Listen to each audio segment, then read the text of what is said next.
Hello, Ellie. Hello. Hello. Can you tell me what you're doing at the moment? I'm just doing a few little kind of moss stitches, so they're kind of like a French knot, but without these are French knots, but more of a looser kind of French knot. And what sort of work have you got on your stand here? So it's kind of an interiors collection, also a collection of artwork, and it's a range of kind of upcycles, like giving fabrics new life. So this fabrics taken from vintage shops, boot sales, charity shops. I print on them, I embroider them. How do you print them? So I use an acrylic paint with a fabric medium, or sometimes if it's just a painting or if it's a hanging, sometimes I'll just go straight on with acrylic paint or straight onto the fabric. It depends what fabric it is, or I water it down if I want more of a drippy kind of effect. It depends what brush mark I'm going for, if you know what I mean. And what sort of cloth do you use? So it's a mixture of cloths, because it's whatever I can find, like in my colour palette, or if it's not in my colour palette, then I'll dye it to be in my colour palette. And do you mix synthetics and organic fabrics? Yeah, I try to have more organic fabrics, to be honest. But if there is a really nice synthetic fabric that's already there, I would never buy a synthetic fabric. But if it's already there in a vintage shop or whatever, I'd probably buy it and layer it up with something else, like maybe not as a backing, but say I was doing some kind of like little detail like this, a little bit of synthetic. Might be synthetic, I'm unsure. So do you use different weights of fabric? Yeah, all different weights. I tend to go for a heavier fabric, obviously, because it's for an interior purpose. But if it's for a wall hanging, it doesn't really matter. I use a lighter cotton or a linen. I love heavier, kind of thicker fabrics, like a felty fabric. They're also nicer to kind of tuft into if you're doing tufting or chain stitching. So it all kind of depends on what technique I'm going to put onto the fabric, really.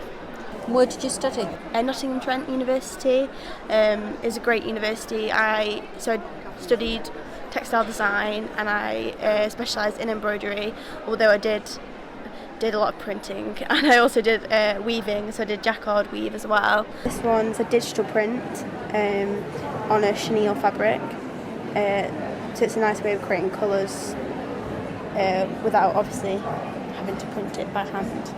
So they're on my paintings, but just done digitally. This again is the moss stitching, so with the Cornelli machine overlaid with the chain. With a print behind. And then this again is the tufting on a velvet. This velvet was found in a vintage shop. I was so excited when I found it. And this is the braiding foot stitch, which is a nice one. And again, this is the layering of the scraps of fabric. It's beautiful. Then hand knotting. And again, another digital print, which is a nice way to kind of capture the texture of a paper in a fabric. So yeah. So what sort of stitches do you like to play with? So it's a mixture of hand stitching, domestic machine stitching. At university, I specialised in Cornelli stitching. So it's an industrial machine. They're amazing. So instead of controlling the machine on top, you use a handle underneath that you control the direction of the stitch. And it's a hook needle, and basically you turn the needle one way and it's moss stitch similar to this, which is why I'm doing this by hand now, because obviously I don't have access to that machine anymore. So all the stitching on here is done by Cornelli. Or if you turn it the other way, it's a chain stitch, which is obviously a more bold kind of line. So that was amazing for creating line work, mark making. So what is it you want to do in life? So I've got a little studio in Staffordshire where I live, so I'm setting up and kind of developing from my collection that I created at uni.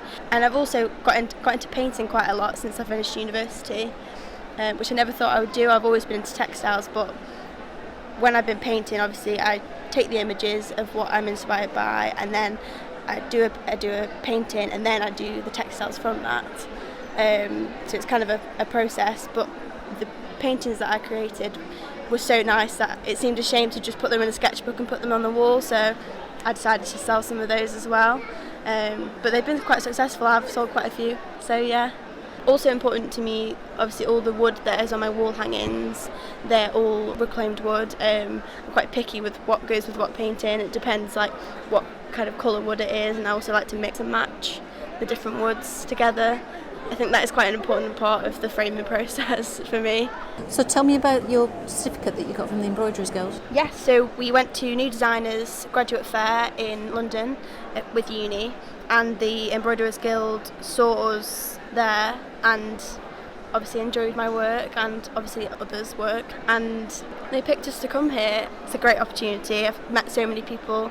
Thank you very much for your time today. Okay, thank you very much for speaking to me. Cheers.